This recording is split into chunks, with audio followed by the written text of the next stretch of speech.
Dominique Nellen, l'avocat de deux des victimes, nous explique le calvaire qu'elles ont vécu durant 16 années. Ces femmes étaient importées quasiment quand ils avaient 14, 15, 16, 17 ans, très jeunes. Ils étaient violés la première soirée, ils étaient frappés, battus, crachés dessus, utilisés comme des esclaves pour des années et des années.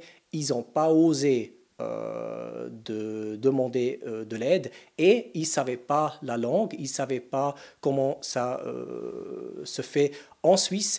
Les femmes n'ont pu trouver de l'aide que dès le moment où elles ont commencé à travailler et à suivre des cours de langue.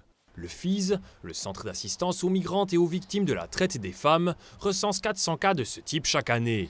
Une situation pareille survient généralement pour des raisons de pauvreté. Les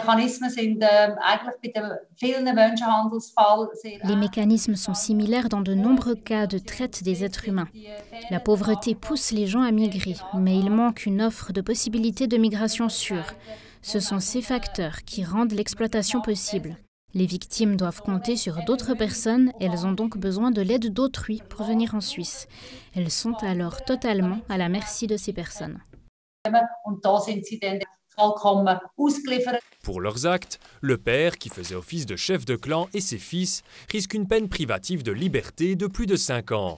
Les 5 prévenus nient d'avoir commis ces délits, mais il faut dire qu'il y a des preuves objectives, il y a des rapports, des médecins, il y a des paroles, des témoins. Donc il y a des moyens de preuve objectifs qui montrent que ces femmes étaient maltraitées et personne inventerait ces histoires d'horreur que ces femmes ont vécues ici en Suisse.